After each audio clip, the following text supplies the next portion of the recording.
नमस्कार, मैं डॉक्टर कंचन सिंह भारत होम्योपैथी में आप सभी का स्वागत करती हूँ। और आज के इस वीडियो में मैं आप सभी से बात करने वाली हूँ कि अगर आप सोरियासिस से सफ़र कर रहे हैं तो आप ऐसे कौन से 4 होम रेमेडीज़ का उपयोग करके आप अपने सोरियासिस को कंट्रोल कर सकते हैं। तो चलिए वीडियो को स्टार्ट करते हैं। अब सोरियासिस बेसिकली होता क्या है? तो सोरियासिस एक ऑटोइम्यून डिसऑर्डर होता है जब हमारी खुद की जो एंटीबॉडीज़ होते हैं जब वो हमारे खिलाफ काम करते हैं, हमारे जो स्किन के सेल्स हैं उनके खिलाफ काम करते हैं, तो हमारे स्किन में इन्फ्लामेशन होता है। और जब इन्फ्लामेशन कॉज होगा तो वहाँ पे ड्राइनेस भी होगी, और जब ड्राइनेस होगा तो वहाँ पे हमें ईचिंग भी महसूस होगी। अब हमारे जो स्किन के सेल्स हैं, अब हम पहले तो हम डिस्कस कर लेते हैं कि आखिर जो हमारे स्किन के कितनी लेयर्स होती हैं। तो हमारे स्किन की ना 2 लेयर्स होती हैं, एक होता है डर्मिस, दूसरा होता है एपिडर्मिस। एपिडर्मिस के फर्दर 5 लेयर होती हैं।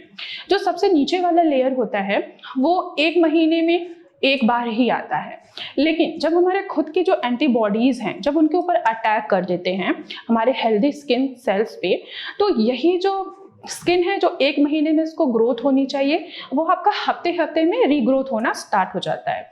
अभी आपकी पुराने स्किन की स्कारिंग हुई नहीं है, उसकी शेडिंग नहीं हुई है, और नई स्किन क्या हो रही है, उसके नीचे डिपॉजिट होता जा रहा है। अब वहाँ पे डिपॉजिट होगा तो स्किन का ऑक्सीडेशन जो है वो भी इंक्रीज होगा, इन्फ्लामेशन कॉज करेगा, ईचिंग कॉज करेगा, रेडनेस कॉज करेगा, और साथ ही साथ फ्लैक्स भी आपके दिखाई देंगे। अगर हम इसके सिम्टम्स की बात करें तो सबसे ज़्यादा क्या महसूस करते हैं पेशेंट? जो इंटेंस इचिंग होती है, सीवियर इचिंग होती है। इचिंग होगी तो वहाँ पे रेडनेस तो ऑटोमेटिक कॉज होगा। अब क्या बन रहा है, सिल्वर कलर के फ्लैक्स बन रहे हैं, ऐसा लगता है जैसे कि डैंड्रफ हुआ है हमारे स्किन पे भी। अब सोरियासिस कई तरीके के होते हैं, हमारे स्कैल्प में भी हो सकते हैं, हमारे नेल्स में भी हो सकते हैं, आपके बॉडी के किसी भी पार्ट को इफेक्ट कर सकते हैं। हम बात कर रहे हैं कि आखिर ऐसी कौन सी होम रेमेडीज है जिनका हम उपयोग करके अपने सोरियासिस को कंट्रोल कर सकते हैं। तो पहला होम रेमेडी है नीम ऑयल में आप ऑलिव ऑयल मिक्स करके आप अप्लाई कर सकते हैं। नीम में क्या होता है, ये एंटीबैक्टीरियल होता है, एंटी फंगल प्रॉपर्टीज पाई जाती है, और सेम ऑलिव ऑयल में भी क्या होता है, ये एंटीऑक्सीडेंट प्रॉपर्टीज पाई जाती है। अब दोनों प्रॉपर्टीज आपस में मिक्स होकर क्या कॉज कर रहे हैं, क्या इफेक्ट दे रहे हैं आपके स्किन में, कि जो आपके स्किन के ऊपर ऑक्सीडेटिव स्ट्रेस आया है, जो फ्री रेडिकल्स हैं उनको क्या कर रहे हैं, कम कर रहे हैं, और आपका सोरियासिस धीरे धीरे इंप्रूव हो रहा है। आपको जो ईचिंग बहुत ज़्यादा होती थी, बहुत ज़्यादा जो ड्राइनेस होती है, उनमें आपको इम्प्रूवमेंट नजर आएगा। दूसरी होम रेमेडीज है टर्मरिक और कोकोनट ऑयल का पेस्ट बनाकर अपने सोरियासिस वाले पार्ट पे अप्लाई करना। आपको 5 to 10 मिनट्स अप्लाई करके रखना है, देन इनको नॉर्मल वाटर से आपको वॉश करना है। टर्मरिक में करक्यूमिन नाम का एक एंजाइम पाया जाता है, और साथ ही साथ जो टर्मरिक है वो एंटीबैक्टीरियल और एंटी इंफ्लेमेटरी प्रॉपर्टीज भी होती हैं। हम कोकोनट ऑयल की बात कर रहे हैं तो इसमें एंटीऑक्सीडेंट प्रॉपर्टीज होती हैं। अब ये सारी प्रॉपर्टीज आपस में मिक्स होके क्या आपको इफेक्ट देंगे कि जो आपके स्किन पे ड्राइनेस हो रहा है, इचिंग हो रही है, इन्फ्लेमेशन हो रहा है, उनको कम करेंगे और आपका सोरियासिस कंट्रोल करना स्टार्ट करेंगे। तीसरी होम रेमेडी एलोवेरा जेल। आप एलोवेरा जेल को भी अप्लाई कर सकते हैं। एलोवेरा जेल में भी एंटी इंफ्लेमेटरी प्रॉपर्टीज होती है, एंटीऑक्सीडेंट प्रॉपर्टीज होती है, और साथ ही साथ ये एंटीबैक्टीरियल भी प्रॉपर्टीज होती है। आप अगर एलोवेरा अप्लाई करते हैं तो एक तो क्या है, आपको ईचिंग की वजह से बहुत ज़्यादा जलन महसूस हो रही है। एलोवेरा जेल आपने अप्लाई किया, इन्फ्लेमेशन आपका थोड़ा सा कम हुआ, ड्राइनेस आपका थोड़ा सा कम हुआ, फ्लैक्सेस आपके थोड़े से कम हुए, और साथ साथ जो आपको बर्निंग सेंसेशन हो रही थी उसमें भी आपको इंप्रूवमेंट देखने को मिलेगा। तो आप एलोवेरा जेल भी अप्लाई कर सकते हैं। जो 4th होम रेमेडी है वो है ओट मील बाथ। आपको लग रहा होगा कि ओट्स तो खाते हैं, तो इसको हम नहाने में कैसे यूज करें।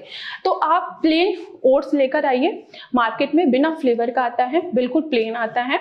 आपको आधे कप पानी में आपको 2 चम्मच 3 चम्मच ओट्स को उनको भिगो के रख देना है। जब ये भीग जाए तो आप जब उसको आप नॉर्मली हाथ से टच करेंगे ना तो उसका एक पेस्ट बन जाएगा। उस पेस्ट को आपको अपने पूरे बॉडी पे अप्लाई करना है। अगर पूरे बॉडी पे आपके सोरियासिस है, या अगर आपके केवल हाथ पे है या हाथ के हथेलियों पे है या पाँव के पंजे पे है या कहीं भी है, चाहे इवन कि आपके स्कैल्प पे ही क्यों ना हो, तो आपको क्या करना है, ओट्स को अप्लाई करना है। 10 to 15 मिनट्स आपको अप्लाई करके रखना है। देन नॉर्मल वाटर से आपको नहा लेना है या वॉश कर लेना है।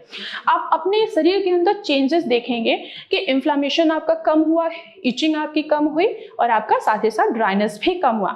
जहां ये चीजें कम होती हैं वहां आपका क्या हो गया, ऑटोमेटिक आपका जो सोरियासिस है वो धीरे धीरे क्योर होना स्टार्ट हो जाता है, यानी कि उनमें इंप्रूवमेंट दिखाई देना स्टार्ट हो जाता है। तो आप इन 4 होम रेमेडीज को अप्लाई करके आप अपने सोरियासिस को कंट्रोल कर सकते हैं।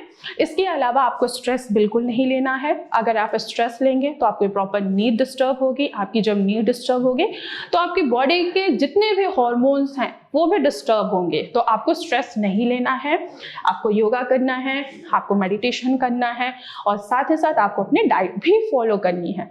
आपको ऐसा खाना खाना है जिनमें फास्ट फूड ना हो, जिसमें फ्राइड आइटम्स ना हो। आपको फाइबर वाले फूड आइटम का सेवन करना है, आपको कुछ सीड्स का सेवन करना है जिससे आपके शरीर में एंटीऑक्सीडेंट मिलता रहे, आपके शरीर पे जो, आपके स्किन पे जो ऑक्सीडेटिव स्ट्रेस आया है वो रिमूव होता रहे। तो ये रहा कि आप किन किन चीज़ों का इस्तेमाल करके अपने सोरियासिस को कंट्रोल कर सकते हैं। तो आज की वीडियो में बस इतना ही, फिर मैं मिलूंगी नेक्स्ट वीडियो में। तब तक के लिए धन्यवाद।